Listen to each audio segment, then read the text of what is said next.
नमस्कार, KCN news में आपका स्वागत है। अभी प्रदेश अध्यक्ष डेलीगेट सतीश लांबा जी से क्षेत्रीय मुद्दों पर सीधी बात करेंगे।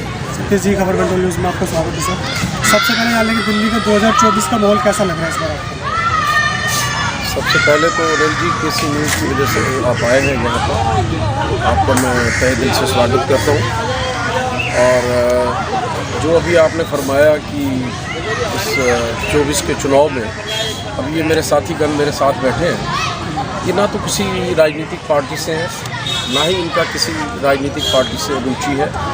ये एक सामान्य व्यक्ति, तो एक सामान्य व्यक्ति ने जिस प्रकार से आप लोगों को अपने तर्क दिया और अपनी बात आपके सामने रखी, मैं समझता हूँ कि इससे बेहतर जवाब नहीं हो सकता। और बाकी जहाँ तक बात है कि ये जनता वर्सेस हुकूमत का चुनाव, ये चुनाव जो है ये पार्टियों से हट के चुनाव, जो आज देश के अंदर बेरोजगारी की वजह से, महंगाई की वजह से हर व्यक्ति त्रस्त है, कारोबारी त्रस्त है, छोटा व्यापारी त्रस्त है।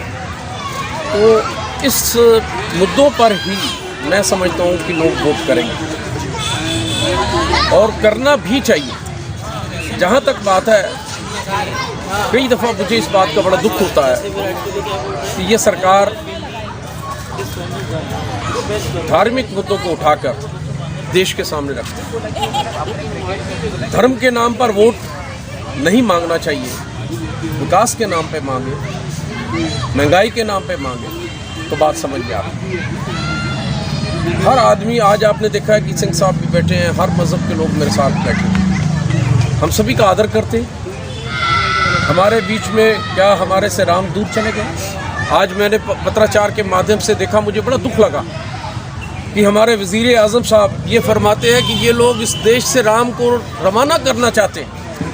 अरे भाई, जिस धरती का, जिस भारतवर्ष का, हिंदुस्तान का राम की वजह से ही पहचान है, घट घट में बसे हैं राम, और उस राम का हमारे प्रधानमंत्री साहब कह रहे हैं कि ये देश से राम को हटाना चाहते हैं। मैं नहीं समझता कि इतने बुद्धिजीवी व्यक्ति एक संवैधानिक पद पर बैठकर ऐसी बात करें, ये उनको ज़ेब नहीं देता। और मैं, जहाँ तक मेरी अपनी विचारधारा है, कि इन दिनों मैंने देखा है कि पिछले सप्ताह से कि कुछ घबराए से हुए, ये ऐसे हैं डरे से, इस तरीके से वक्तव्य देना, इस तरीके से बयानबाजी करना। अरे भाई, किसने आपके मंगलसूत्र उतारने हैं? किसने देश को गुलाम करना है? अब ये मुझे बताएं कि पाकिस्तान का मुद्दा कहाँ से आ गया बीच? पाकिस्तान तो हमारे पहले था ही, हिंदुस्तान पाकिस्तान से पहले हिंदुस्तान ही था। तकसीम हुई, तकसीम के बाद पाकिस्तान बना, और आज कहाँ से हमने, किसने मांग लिया कि पाकिस्तान हमें चाहिए? बेवजह के मुद्दे उठाने से लोगों के अंदर एक भ्रम की स्थिति पैदा हो गई है। लोग ये अब ये सोचने लग गए हैं ये किस दिशा में जा रहे हैं। ये अपने असली मुद्दों को छोड़कर, ज़मीनी मुद्दों को छोड़कर ये धर्म की बात करते हैं, ये लोगों को तोड़ने की बात करते हैं, ये मज़हब की बात करते हैं। ये इनको ज़ेब नहीं देता, ये शोभा नहीं देता। आज इनकी हुकूमत जो है पूरे तरीके से आज सत्ता के अंदर है, और इन्हें उस बात का ध्यान रखना चाहिए। बताएं, वहीं मैं भारतीय जनता पार्टी के लोगों से मिलता हूँ तो वो ये कहते हैं सारे चोर इकट्ठे हो रहे हैं। जी, मैं ऐसी भाषा का इस्तेमाल नहीं करूँगा, ये अभद्र भाषा है और ऐसी भाषा बोलनी भी नहीं चाहिए। आप पत्रकार हैं, आपको भी ये क्वेश्चन नहीं करना चाहिए। ये ज़ेब नहीं देता आपको भी। मैं नहीं बोलूँगा। आप देखिए मेरी बात, वो चुनी हुई सरकार है, भाजपा की सरकार हो, आपकी सरकार हो, वो चुने हुए आदमी, वो चुने हुए हमारे नुमाइंदे, हमने चुना उनके लिए अभद्र भाषा नहीं इस्तेमाल करनी बिल्कुल आपने। और जहाँ तक बात है कि हमारा इंडिया का अलायंस जो हुआ है कांग्रेस का और आम आदमी पार्टी का, उसमें हमारी पार्टी के सभी लोग मिलजुल कर काम कर रहे हैं, और आशा है हमें कि आने वाले समय में जो है अच्छी सीटें निकालेंगे, और जो है इनका भ्रम टूटेगा। ये भ्रम में है कि इनका जो भ्रम है कि हम 400 सीटें लाएंगे, देश का लोकतंत्र ख़त्म नहीं हो सकता। ये भारत का महान देश है, यहाँ का लोकतंत्र पूरे विश्व में है कि आज लोग मिसाल देते हैं कि भारतवर्ष ऐसा है कि वहाँ पर आईन और कानून अपना काम करता है, हर आदमी को बोलने की आज़ादी है। हमारे महात्मा गांधी जी ने कहा था कि पंक्ति का आखिरी व्यक्ति जो है उसकी बात सुनना चाहता हूँ। वो पंक्ति का आखिरी व्यक्ति अपनी बात करे, इसीलिए ये आरक्षण लाए, इसीलिए ओबीसी लाए। उन्होंने शहादतें दी, उन्होंने देश को इकट्ठा करने के लिए कितनी अपनी कुर्बानियाँ दी। अनिल जी, आज दुख लगता है, ये कहते हैं जी 70 साल में क्या कुछ नहीं हुआ? क्या ये एम्स, ये लैब, भांगड़ा डैम, ये दुनिया भर का जो विकास हुआ, क्या इन्होंने कुछ नहीं किया? इन लोगों ने काम करे, विकास करे। आज पाकिस्तान की बात करते हैं, मैं कहता हूँ कि आज मैं उनको सैल्यूट करना चाहता हूँ, इंदिरा जी को। इंदिरा जी ने जिस तरीके से पाकिस्तान के 2 टुकड़े करे बांग्लादेश बनाया, कितने सैनिकों को शर्मिंदा होना पड़ा, पाकिस्तान के घुटने टिका दिए, उनको सरेंडर करना पड़ा, उनको माफ़ीनामा मांगना पड़ा और उनको हमने माफ़ी करके उनको छोड़ा। अपने वो दया के पात्र बन गए थे।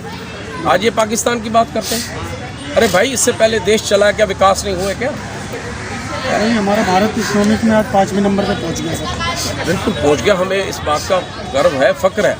हम ये नहीं कहना चाहते कि मोदी जी ने काम नहीं किया। मोदी जी ने काम किए, हम उसकी सराहना भी करते हैं, लेकिन इस तरीके से धर्म की आड़ में और इस तरीके की बयानबाजी से, अरे भाई, किसके कोई औरतों के आज ऐसा देश में क्या हो सकता है? ठीक है, राहुल जी ने जो बात करी, उन्होंने कहा कि हमें हमारी सहानुभूति है लोगों के साथ, जो पिछड़े हैं, मजदूर हैं, जो कामगार हैं, उन लोगों के साथ हमारी सहानुभूति शुरू से रही है। आज 20 सूत्री कार्यक्रम ना होता तो ये कहाँ से बनते 25 गज के मकान? आज जो इन्होंने बसाए हैं 25 गज, आज ये कहते हैं जी हमने इतने आवास दे दिए, इतने आवास। आज ये 25 सूत्री कार्यक्रम के तहत हुआ ये सारा कार्यक्रम। आज शीला जी ने अपने विकास के गीत क्या कभी गाए? बताएं मुझे, आप बताएं। 15 साल सरकार रही, मुसलसल उनका जो है विकास कार्य होता रहा। शीला जी के कार्यकाल में कभी किसी एलजी के साथ कभी नोकझोंक हुई? कभी फंड के लिए परेशानी आई? चाहे आप पार्टी हो, ये गीत ही गाते रह गए। मैं उनकी मुखालफत भी करता हूँ। उन्हें काम करना चाहिए था, उन्हें मैंडेट मिला था। आज उन्होंने काम किए, जो स्कूल बनाए, शिक्षा के काम किए, हम सराहना करते हैं। आज लोग कहते हैं कि हमें जो है अस्पताल में जाके दवाइयाँ मुहैया होती हैं इस तरीके से, तो हमें इस बात का फ़ख्र है। हम किसी की आलोचना या मुखालफत नहीं करना चाहते। हम ये चाहते हैं कि आप देश, आज चुनाव का ये जो लोकतंत्र है, आज आपने देखो, आज इससे पहले एक उत्सव का माहौल होता था। चुनाव जो है हमारे लिए एक उत्सव होता था। जब हम चुनाव में इस तरीके से गहमागामी होती थी, इकट्ठे होते थे, बैठते थे, बातचीत करते थे, पोस्टर लगाते थे। ठीक है, सोशल मीडिया आ गया, लेकिन उसके बावजूद आप देख रहे हैं बिल्कुल उदासीनता हुई पड़ी, चारों तरफ उदासीनता है। कहीं कोई एक जो है मेंबर ऑफ पार्लियामेंट 5 मिनट के लिए गाड़ी पे जाता है, उसके बाद नज़र ही नहीं आता। आज हमारे आम आदमी की पार्टी ने क्षेत्र में विकास कराए हैं, हम मानते हैं इस बात को, ऐसी बात नहीं है, उन्होंने कराए हैं। बाबा जी, ये बताइए, जितने आम आदमी पार्टी के जितने भी सीनियर लीडरशिप है आज वो जेल में है, और बेल मिली है सिर्फ केजरीवाल जी को। अमित शाह का ये भी कहना है कि हम 2 तारीख को फिर से जेल में भेज देंगे। देखिए, ये एक जो आप मेरे से ये सवाल कर रहे हैं, ये न्यायालय का मामला है, न्यायालय में विचाराधीन है। न्यायालय ही इसका बेहतर बताएगा आपको कि कौन दोषी है। यदि वो दोषी होंगे तो रहेंगे, यदि वो दोषी नहीं होंगे तो बाहर आ जाएंगे। तो आप जो है, ये एक सवाल जो है, ये एक आइन और कानून के तहत आता है, इस पर मैं कोई भी टिप्पणी नहीं करना चाहता। सोमनाथ भारती की बात की जाए तो कैसा माहौल है आपको क्षेत्र? सोमनाथ भारती बहुत अच्छे एक वकील हैं, पढ़े लिखे व्यक्ति हैं। और सोमनाथ भारती के बारे में मैं बता दूं कि जहां पर वो विधायक का काम कर रहे हैं, इत्तेफाक से मुझे वहां जाने का एक सफ्तरजंग किले में मौका मिला, तो वहां के लोगों से मेरी बातचीत हुई कि भाई आप, वो आजकल हमारे नई दिल्ली क्षेत्र से लोकसभा का चुनाव लड़ रहे हैं, कैसे व्यक्ति हैं?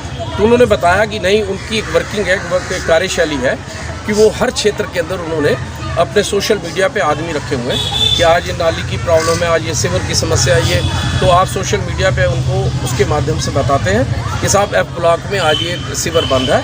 तो लिहाजा वहाँ जो भी उनका नुमाइंदा या उनका कारकुन है, वो तुरंत वहाँ पर जाके उनको फॉलोअप करता है।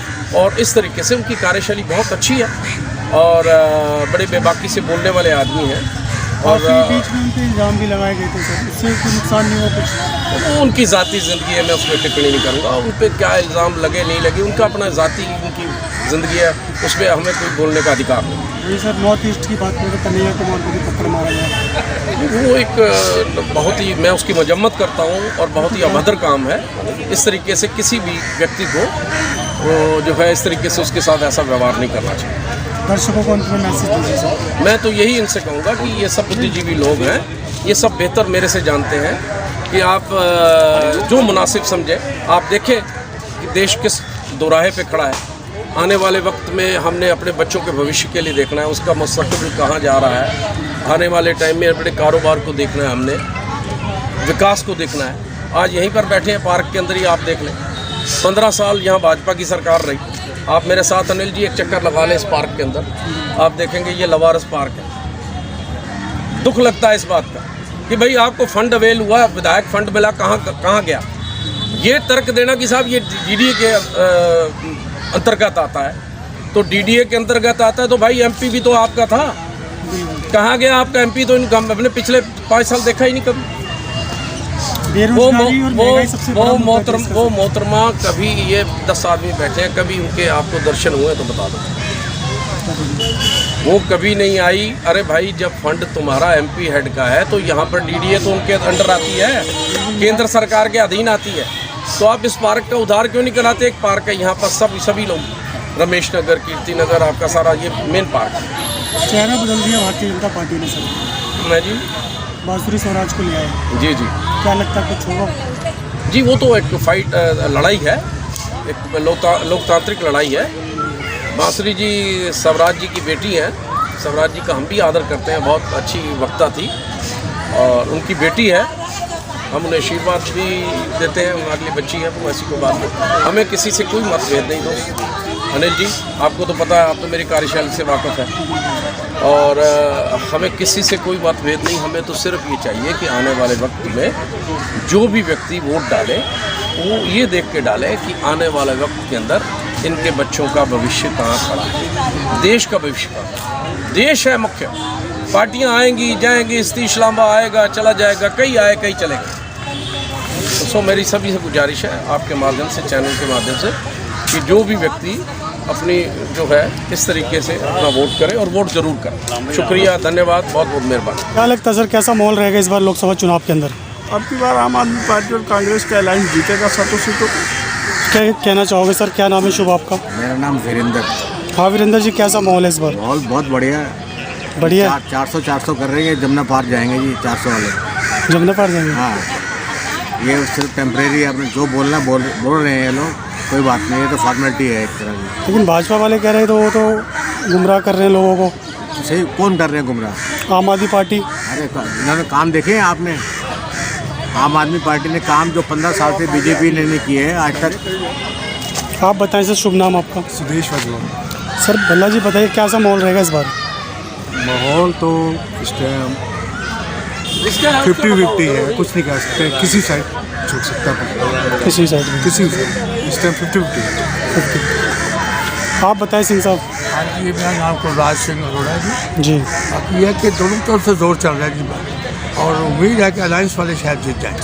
अलायंस वाले जीतेंगे? तो दोनों का जोर बराबर है वैसे, और उम्मीद है कि अलायंस वाले थोड़ा जोर ज़्यादा लगा रहे हैं। मोदी जी का कार्यकाल अच्छा नहीं लगा सर?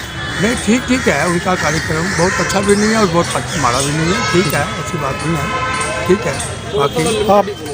अनिल कुमार। हाँ जी अनिल जी, क्या लगता है इस बार का? जो लहर 2014-2019 में थी बीजेपी की, बहुत नज़र नहीं आई जी। और मेरे में बहुत आक्रोश है। क्यों सर? संविधान के साथ बहुत ही उल्टा पलटी हो रही है। हमारा संविधान नहीं बदलना चाहिए था, अगर बदलना भी है तो पार्टियों की राय से बदलना चाहिए। संविधान तो बदला जा ही नहीं सकता सर। नहीं, बहुत बदलाव आ गया संविधान में और हमें अच्छा नहीं लग रहा। क्या नाम है शुभ आपका? शमशेर पाल। शमशेर जी, क्या लगता है इस बार का माहौल? 50-50 है। 50-50 चांस लग रहा है। आप बताएं सर। पीछे हाँ जी, अभी तो चांस 50-50 है। 50-50 मिक्स इलेक्शन से। क्यों लग रहा है सर 50-50 का चांस? इसीलिए कि लोगों को किसी कोई कहता है कुछ काम किए हैं कुछ नहीं किए, तो इसलिए कुछ है। तो 50-50 होने का चांस है। तो अभी डिपेंड करता है कि जब आदमी जाएगा तो ये देखा कि डेवलपमेंट कितनी हुई है, कितनी नहीं हुई है, और आने वाली पार्टी का डेवलपमेंट ज़्यादा अच्छी कर पाएगी और ज़्यादा अच्छी कर पाएगी तो उसी को तरफ उसका झुकाव होगा। ऐसा है कि इस माहौल जो है दोनों तरफ बराबर का है, कोई ऐसा वो नहीं, किसी के ऊपर भी ये नहीं विश्वास किया है कौन, लेकिन बराबर की टक्कर है, बराबर की टक्कर है। सर आपका शुभ नाम? मैं आरसी भरानी। भरानी जी, क्या लगता है इस बार 2024 के लोकसभा चुनाव में? अभी अब तो सब सारी तैयारियां हो चुकी हैं, सब कुछ हो चुका है, 2 दिन का इंतज़ार करो, कल वोटिंग हो जाएगी, 4 को रिजल्ट आ जाएगा, सब कुछ आपके सामने होगा। चलो हाँ ठीक है। इनका भी ले बताइए सर, शुभ नाम आपका? हरीश। हरीश जी, क्या लगता है इस बार? सर ये तो कल की वोटिंग के बाद 4 तारीख को क्लियर हो जाएगा, लेकिन जो केजरीवाल सरकार ने काम किया है, स्कूल शिक्षा विभाग और स्वास्थ्य विभाग ने अच्छा काम किया है। Thank you.